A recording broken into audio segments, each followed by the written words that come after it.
നമസ്കാരം. ചെമ്പനീർ പൂവിന്റെ എല്ലാ പ്രിയപ്പെട്ട പ്രേക്ഷകർക്കും മെട്രോ സ്റ്റാറിലേക്ക് സ്വാഗതം. നമ്മൾ കുറേ നാളുകളായിട്ട് ശ്രുതി ഒരു കള്ളിയാണ് എന്ന് സച്ചി രേവതി ഏകദേശം തിരിച്ചറിഞ്ഞ അന്നു മുതൽ നമ്മൾ കാത്തിരിക്കുന്നതാണ്. എങ്ങനെയെങ്കിലും ശ്രുതിയുടെ കള്ളങ്ങൾ പുറത്തു കൊണ്ടുവരണം, അവൾ എങ്ങനെയെങ്കിലും പിടിക്കപ്പെടണം. ഇത്രയും നാളും രേവതി ആണെങ്കിലും സച്ചി ആണെങ്കിലും കുറ്റം പറഞ്ഞ, രേവതി ഒന്നുമില്ലാത്തവളാണെന്ന് പോലും പരിഹസിച്ച ആ ശ്രുതിയെ എല്ലാവരുടെ മുന്നിലും ഇട്ട് നാണം കെടുത്തി ചന്ദ്രമതി ആ വീട്ടിൽ നിന്ന് മാട്ടിച്ച് പുറത്താക്കണം. ശ്രുതിക്കെല്ലാം നഷ്ടപ്പെടണം. ശ്രുതി തൻ്റെ തെറ്റ് തിരിച്ചറിയണം. ഈ ഒരു സംഭവം, ഈ ഒരു നിമിഷം കാണാനായിട്ട് പ്രേക്ഷകരെല്ലാവരും കാത്തിരുന്നു. പല സന്ദർഭങ്ങളും അതിനുണ്ടായിരുന്നു. പലവട്ടം ശ്രുതിയുടെ കള്ളങ്ങൾ പുറത്തു കൊണ്ടുവരാനായിട്ട് സച്ചിയും രേവതിയും ശ്രമിച്ചതാണ്. ഏകദേശം തെളിവ് സഹിതം പിടികൂടിയതാണ്. പക്ഷേ അവിടെ നിന്നും കള്ളക്കഥ മെനഞ്ഞുണ്ടാക്കി ശ്രുതി രക്ഷപ്പെട്ടു. പക്ഷേ ഇനി ശ്രുതിക്ക് രക്ഷപ്പെടാൻ പറ്റത്തില്ല. അത്തരത്തിലൊരു അട്ടപടലം പൂട്ടാണ് സച്ചി രേവതിയും ശ്രുതിയെ പൂട്ടിയിരിക്കുന്നത്. എന്തായിരിക്കും ഇനി വരാൻ പോകുന്ന എപ്പിസോഡുകളിൽ സംഭവിക്കുക? ശ്രുതി ഒരു കേടിയാണെന്ന് എല്ലാവർക്കും അറിയാം.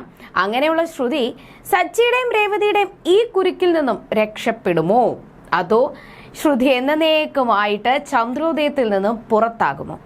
എന്തായാലും എന്ത് സംഭവിക്കും, വരാൻ പോകുന്ന എപ്പിസോഡുകൾ എന്തൊക്കെ ആയിരിക്കുമെന്ന് നമുക്ക് നോക്കാം. അതിനു മുൻപ് ആദ്യമായിട്ടാണ് ഈ ചാനൽ കാണുന്നതെങ്കിൽ തീർച്ചയായിട്ടും സബ്സ്ക്രൈബ് ചെയ്യുക. അപ്പോൾ ഞങ്ങളിടുന്ന പുതിയ സീരിയൽ റിവ്യൂ വീഡിയോസ് എല്ലാം നിങ്ങൾക്ക് ലഭിക്കുന്നതായിരിക്കും.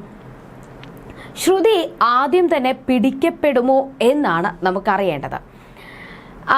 ഈ ഒരു വിവാഹം, അതായത് അശോകന്റെ മകൾ മാളുവിന്റെയും ഫെബിന്റെയും വിവാഹം നടത്താനായിട്ട് ഇരു കുടുംബവും തീരുമാനിച്ചു. അങ്ങനെ അവരുടെ വിവാഹം ഒരുക്കങ്ങളെല്ലാം ഏകദേശം പൂർത്തിയായി. വിവാഹ ദിവസത്തിന്റെ അന്ന് അതുവരെ ഫെബിന്റെ, അതായത് മാളുവിന്റെ അച്ഛൻ അശോകന്റെ ഏറ്റവും അടുത്ത സുഹൃത്താണ് രവീന്ദ്രൻ എന്നോ ആ കുടുംബത്തിലെ സച്ചി രേവതിയാണ് ഈ ഒരു വിവാഹം നടത്താനായിട്ട് മുൻകൈ എടുത്ത് നിന്നതോ എന്നുള്ള കാര്യം നമ്മുടെ ഇളയച്ചൻ ബീരാന് അറിയത്തില്ലായിരുന്നു. ബീരാൻ വേറെ ആരും ആണ് എന്നുള്ള രീതിയിലായിരുന്നു എല്ലാ ഒരുക്കങ്ങളും നടത്തിയത്. അങ്ങനെ വിവാഹ ദിവസത്തിന്റെ അന്ന് എല്ലാവരും അവിടേക്ക് എത്തി. അങ്ങനെ എല്ലാവരും കാത്തിരുന്നത് ആ അശോകന്റെ സുഹൃത്തിനെ കാണാനായിട്ടായിരുന്നു. പെട്ടെന്നായിരുന്നു രവീന്ദ്രനും പിന്നെ ചന്ദ്രമതിയും ശ്രുതിയും സുധിയും വർഷയും ശ്രീകാന്തും എല്ലാവരും അവിടേക്ക് എത്തിയത്. സച്ചി രേവതിയും സഹിതം കൂടെ ഉണ്ടായിരുന്നു. അപ്പോൾ അവരെ കണ്ട് ഭയങ്കര സന്തോഷത്തിൽ എല്ലാവരും ആ വിവാഹത്തിലേക്ക് വരികയാണ്. വിവാഹത്തിന് അവിടെ എത്തി ഈ ഒരു അതായത് ഗിഫ്റ്റ് കൊടുക്കാനായിട്ട് തുടങ്ങുന്ന സമയത്താണ് ശ്രുതി ബീരാനെ കാണുന്നത്. വേറെ ആരും തന്നെ ബീരാനെ കണ്ടിരുന്നില്ല. ശ്രുതിയാണ് ആദ്യം കാണുന്നത്. അപ്പോൾ ആദ്യം കണ്ട ഉടനെ തന്നെ ദൈവമേ, കാരണം താൻ പിടിക്കപ്പെടുമോ, ഒരു വിധത്തിൽ എങ്ങനെയെങ്കിലുമൊക്കെ രക്ഷപ്പെട്ട് വന്നുകൊണ്ടിരിക്കുകയാണ്. ഇതിനിടയിൽ ബീരാനെ കണ്ടു കഴിഞ്ഞാൽ ഇതുവരെ താൻ മെനഞ്ഞ കഥകളെല്ലാം തന്നെ പൊട്ടിപ്പാളീസാവും. അവരുടെ മുന്നിൽ വെച്ച് ബീരാന് ശ്രുതിയുടെ ഇളയച്ചനാണ് താനെന്ന് പറയാനും പറ്റത്തില്ല. പക്ഷേ മറിച്ച് അവരെല്ലാവരും സത്യം പറയുകയും ചെയ്യും. തനിക്കിനി ഒരു രക്ഷയുമില്ല എന്ന് ശ്രുതി മനസ്സിലാക്കി. ഉടൻ തന്നെ ശ്രുതി ബീരാനെ പിടിച്ചുകൊണ്ട് മാറി നിന്നതിന് ശേഷം പറയുകയാണ്, ഇങ്ങനെ, അതായത് ഈ വിവാഹത്തിൽ താൻ എന്താ ഇവിടെ വന്നിരിക്കുന്നത്, തനിക്ക് എന്താ ഇവിടെ കാര്യമെന്ന് ചോദിക്കുമ്പോഴാണ് ഇത് തൻ്റെ ഭാര്യയുടെ മകന്റെ വിവാഹമാണെന്നും ഞാനാണ് ഈ വിവാഹം മുൻകൈ എടുത്ത് നടത്തുന്നത്, അതുകൊണ്ട് ഞാൻ ഇവിടേക്ക് വന്നതാണ്. പക്ഷെ നിങ്ങളെ എന്താണ് ഇവിടെ എന്ന് ചോദിച്ചപ്പോഴാണ് അശോകന്റെ സുഹൃത്ത് രവീന്ദ്രനാണെന്നും രവീന്ദ്രന്റെ കുടുംബമാണെന്നും ഈ വിവാഹം നടത്താനായിട്ട് ചുക്കാൻ പിടിച്ചു നിന്നത് സച്ചിൻ രേവതിയാണെന്നും ബീരാൻ മനസ്സിലാക്കുന്നത്. അപ്പൊ ശ്രുതി പറഞ്ഞു, ഈ വിവാഹം കഴിയുന്നത് വരെ ദയവേത് നിങ്ങൾ ഇവിടെ നിന്ന് മാറിപ്പോകണം, ഞങ്ങൾ ഇവിടുന്ന് പോകുന്നത് വരെ നിങ്ങൾ ഇങ്ങോട്ടേക്ക് വരാൻ പാടില്ല, നിങ്ങൾ ഇവിടുന്ന് പോകണമെന്ന് ബീരാനോട് പറഞ്ഞു. എന്നാൽ തൻ്റെ സ്വന്തം മകനെ പോലെയാണ് ബീരാൻ ഫെബിനെ കാണുന്നത്. തൻ്റെ അനിയത്തിയുടെ മകനാണ്. അങ്ങനെ തൻ്റെ മകന്റെ വിവാഹത്തിന് കൂടെ നിൽക്കാൻ പാടില്ല എന്ന് പറയാൻ പറ്റത്തില്ല. ഞാൻ ഈ വിവാഹത്തിൽ പങ്കെടുത്തേ പറ്റത്തുള്ളൂ, ഞാനില്ലാതെ ഈ വിവാഹം നടക്കത്തില്ല, അതുകൊണ്ട് എനിക്ക് എന്ത് സംഭവിച്ചാലും ഇവിടെ നിന്ന് മാറി നിൽക്കാൻ പറ്റത്തില്ല എന്ന് ബീരാൻ ഉറപ്പിച്ചു പറഞ്ഞു. അപ്പൊ അന്നേ ബീരാൻ ശ്രുതിയോട് പറഞ്ഞിരുന്നതാണ്, നിന്റെ ഈ കള്ളക്കളിയിൽ എന്നെ കൊണ്ടിടരുത്, ഞാൻ എന്തായാലും ഈ കള്ളത്തിൽ നിന്നെ രക്ഷിക്കാൻ വരത്തില്ല, ഞാൻ എന്തായാലും ഉണ്ടാകത്തില്ല എന്ന് ആവർത്തിച്ച് പറഞ്ഞതാണ്. പക്ഷേ ശ്രുതി ഇങ്ങനെ ഒരു ചതി ചെയ്യുമെന്ന് ബീരാൻ വിചാരിച്ചിരുന്നല്ല. തന്നെ ആ വിവാഹത്തിൽ നിന്ന് മാറി നിൽക്കാനായിട്ട് പറയാൻ എങ്ങനെ പറ്റും, ഞാനില്ല എന്നുണ്ടെങ്കിൽ ഈ വിവാഹം നടക്കത്തില്ല. അങ്ങനെ ബീരാൻ കുറെ പറഞ്ഞു. അവസാനം സഹി ഇട്ടിട്ട് ശ്രുതി ബീരാന്റെ കാലിൽ വീണു. എന്നോട് എങ്ങനെയെങ്കിലും എന്നെ ഈ ഒരു തവണ രക്ഷിക്കും, പ്ലീസ് എന്നെ കൈവിടരുത്, കാരണം എനിക്ക് വേറെ വഴിയില്ല. നിങ്ങളെ എങ്ങാനും ആരെങ്കിലും കണ്ടു കഴിഞ്ഞാൽ, പ്രത്യേകിച്ച് സച്ചിയും രേവതി രേവതിയും കൂടി കണ്ടു കഴിഞ്ഞാൽ പ്രശ്നം വഷളാവും. ഞാൻ ഇതുവരെ അവരോട് പറഞ്ഞ കള്ളങ്ങളെല്ലാം തന്നെ അവരോട് പറഞ്ഞത് ഒന്നും തന്നെ സത്യങ്ങളല്ല, കള്ളങ്ങളാണെന്ന് അവർ മനസ്സിലാക്കും. അതെനിക്ക് വലിയ പ്രശ്നമാവും. ദയവേത് എന്നെ വെറുതെ വിടണം, എന്നെ രക്ഷിക്കണം എന്നൊക്കെ പറഞ്ഞിട്ട് ബീരാന്റെ കാലിൽ വീണു. പക്ഷെ ബീരാൻ അതൊന്നും കേൾക്കാൻ തയ്യാറല്ല. ബീരാൻ പറഞ്ഞു, നീ എന്തൊക്കെ പറഞ്ഞാലും ഞാൻ ഈ കാര്യം കേൾക്കത്തില്ല, നീ പറയുന്നത് ഞാൻ അനുസരിക്കത്തില്ല എന്ന് പറഞ്ഞ് നല്ല ദേഷ്യത്തോടുകൂടി ബീരാൻ അകത്തേക്ക് പോയി.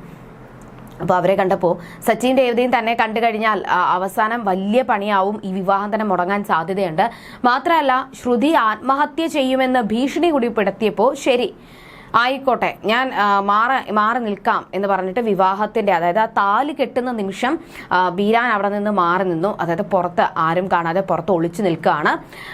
ആ ജനലഴിക്കുള്ളിൽ നിന്ന് അതായത് ജനലിന്റെ ആ അഴികളിലൂടെ തൻ്റെ മകനായി താൻ കരുതുന്ന ഫെബിന്റെ വിവാഹം ബീരാൻ കണ്ണുകൾ നിറഞ്ഞുകൊണ്ട് നോക്കി നിന്നു. താൻ കൂടെ നിന്ന് നടത്തേണ്ട ആ വിവാഹമാണ് തനിക്കിങ്ങനെ ഒളിച്ചും പാത്ത് നിന്ന് കാണേണ്ട അവസ്ഥ. ഭയങ്കര സങ്കടത്തോടുകൂടി പൊട്ടിക്കരയായിരുന്നു ബീരാൻ.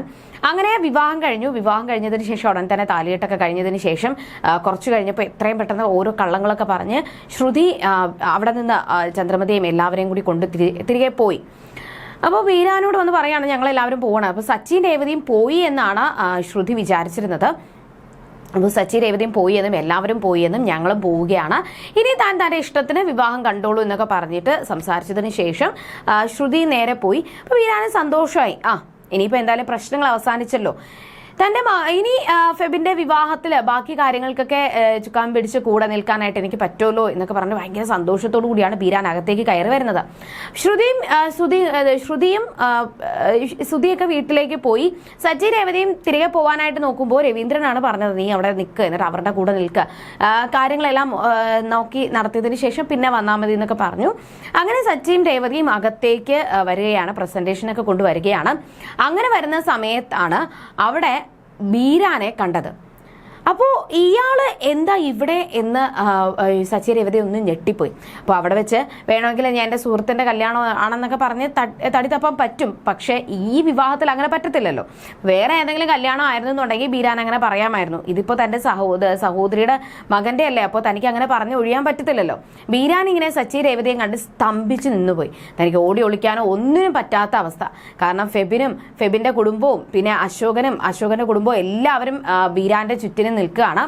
അങ്ങനെ സച്ചി രേവതിയെ വന്നിട്ട് ഇയാളെന്താ ഇവിടെ, അല്ലെങ്കിൽ ഇത് ആരാണ് എന്താണെന്നൊക്കെ ചോദിച്ചപ്പോഴാണ് അശോകൻ പറയുന്നത് ഇത് ഫെബിന്റെ ഇളയച്ചനാണെന്നും തുടങ്ങി എല്ലാ കാര്യങ്ങളും ഡീറ്റെയിൽ ആയിട്ട് പറഞ്ഞു. അപ്പോൾ ശ്രുതി പറഞ്ഞതെല്ലാം കള്ളങ്ങളാണെന്ന് സച്ചിയും രേവതിയും ഉറപ്പിച്ചു. അവിടെ വെച്ച് തന്നെ നമ്മുടെ ബീരാന്റെ ആ ചതി വേണമെങ്കിൽ, ബീരാന്റെ ചീട്ട് വേണമെങ്കിൽ സച്ചിക്ക് രേവതിക്ക് കീറായിരുന്നു. എങ്കിലും ആ നല്ല ദിവസത്തിൽ, വിവാഹത്തിന്റെ ദിവസത്തിൽ വെറുതെ എന്തിനാ പ്രശ്നം ഉണ്ടാക്കുന്നത് എന്നാണ് വിചാരിച്ചത്. എങ്കിലും ഇതിങ്ങനെ വിടാനായിട്ട് അവരൊരുക്കമല്ല. ഇപ്പോൾ തൻ്റെ കയ്യിൽ തെളിവ് സഹിതമുണ്ട്. ഇനി ശ്രുതിയെ ആ വീട്ടിൽ നിന്നും അടിച്ചു പുറത്താക്കാൻ ഈസിയാണെന്ന് അവർ ഉറപ്പിച്ചു.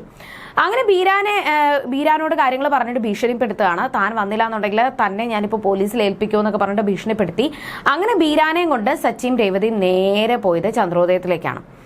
അപ്പോൾ അവിടെ ചെന്നതിന് ശേഷം ശ്രുതി ആണെങ്കിൽ അടുക്കളയിൽ നല്ല പായസമൊക്കെ ഉണ്ടാക്കി, നല്ല ഫുഡൊക്കെ ഉണ്ടാക്കി നല്ല രസത്തിൽ അവിടെ നിൽക്കുകയായിരുന്നു. ഈ സമയത്താണ് സച്ചിയുടെയും രേവതിയുടെയും കാർ വന്ന് നിൽക്കുകയും അവരകത്തേക്ക് കയറി വരികയും ചെയ്തത്. എന്നിട്ട് ശ്രുതിയെ വിളിച്ചിട്ട് കാര്യങ്ങൾ സംസാരിക്കുകയാണ്. അപ്പോൾ ശ്രുതി ഭയങ്കര സന്തോഷത്തിൽ, എന്തോ നേടിയ സന്തോഷത്തിലായിരുന്നു. പക്ഷെ തൊട്ടു പിന്നാലെ തന്നെ ശ്രുതിയോട് സച്ചിയും രേവതി ഒരു കാര്യം പറയുകയാണ്, നീ ഇവിടെ കുറേ നാടകങ്ങൾ കളിച്ചു, പക്ഷെ നിന്റെ വിചാരം നീ രക്ഷപ്പെട്ടു പോകുമെന്നാണ്. പക്ഷെ അങ്ങനെയൊന്നും രക്ഷപ്പെടാൻ പോകുന്നില്ല എന്ന് പറയുകയും ബീരാനെ അവിടേക്ക് വിളിച്ചു വരുത്തുകയും ചെയ്തു. എന്നിട്ട് ഇളയച്ച കയറി വാന്ന് പറഞ്ഞപ്പോൾ ബീരാൻ തനിക്ക് ഒന്നും ചെയ്യാൻ പറ്റാത്ത അവസ്ഥയിൽ അകത്തേക്ക് കയറി വന്നു. അങ്ങനെ ബീരാനെ കണ്ട ഉടനെ തന്നെ ശ്രുതി സ്തംഭിച്ചു പോയി. തനിക്കിനി രക്ഷപ്പെടാൻ പറ്റത്തില്ല, ഇനി എന്ത് ചെയ്യുമെന്നറിയാതെ ഒരു രക്ഷയുമില്ലാതെ ഭയങ്കര ഞെട്ടി നിൽക്കുകയാണ് ശ്രുതി. ഈ സമയത്ത് തന്നെ ചന്ദ്രമതിയെയും എല്ലാവരെയും സച്ചിയും രേവതിയും വിളിച്ചു വരുത്തി. അങ്ങനെ വലിയൊരു ഭൂകമ്പം തന്നെ അവിടെ നടക്കാൻ വേണ്ടിയിട്ട് പോവുകയാണ്. എന്തായാലും വരാൻ പോകുന്ന എപ്പിസോഡുകൾ എന്ന് പറയുന്നത് വളരെ സംഘർഷഭരിത നിമിഷങ്ങൾ തന്നെയാണ്. ഇത്രയും നാളും എല്ലാവരെയും, ഒരു കുടുംബത്തെ മുഴുവൻ കബളിപ്പിച്ച് രക്ഷപ്പെട്ട് ജീവിച്ച ശ്രുതിയുടെ ആ കപട മുഖം തന്നെ സച്ചിൻ രേവതിയും ആ മുഖം മൂടി തന്നെ വലിച്ചു കീറിയിരിക്കുകയാണ്. ഇനി ശ്രുതിക്ക് രക്ഷപ്പെടാൻ പറ്റത്തില്ല, ഒരു വിധത്തിൽ രക്ഷപ്പെടാൻ പറ്റത്തില്ല. ഇനി ഇതിൽ നിന്നും രക്ഷപ്പെടേണ്ടി വന്നു കഴിഞ്ഞാൽ, അങ്ങനെ രക്ഷപ്പെട്ടു പോവുകയാണെങ്കിൽ ഉറപ്പായിട്ടും ഫെബിനെയും കുടുംബത്തെയും വേണമെങ്കിൽ സച്ചിക്ക് രേവതിക്ക് അവിടെ കൊണ്ടുവരാം. അങ്ങനെ അവർ വഴി സത്യങ്ങൾ വിളിച്ചു പറയാനും പറ്റും. എന്തായാലും ഈ കുരുക്കിൽ നിന്നും ഇനി ശ്രുതി എങ്ങനെ രക്ഷപ്പെടും? ഇതിൽ നിന്ന് രക്ഷപ്പെടാൻ പറ്റുമോ, അതോ അടപടലം ശ്രുതി പെട്ടോ? ഇനി ഈ സത്യങ്ങൾ ഇനിയിപ്പോൾ ചന്ദ്രമതിയും രവീന്ദ്രനും മനസ്സിലാക്കി കഴിഞ്ഞാൽ ശ്രുതിക്ക് മാപ്പ് കൊടുക്കുമോ, അതോ ശ്രുതി ആ വീട്ടിൽ നിന്നും, എന്തായാലും രവീന്ദ്രൻ മാപ്പ് കൊടുത്താലും ചന്ദ്രമതി ആ വീട്ടിൽ നിന്നും ശ്രുതി അടിച്ചു പുറത്താക്കും എന്നുള്ളത് ഉറപ്പാണ്. ഇനി എന്തൊക്കെ സംഭവിക്കുമെന്ന് നമുക്ക് വരുന്ന എപ്പിസോഡുകളിൽ കണ്ടറിയാം. അതുവരേക്കും ബൈ.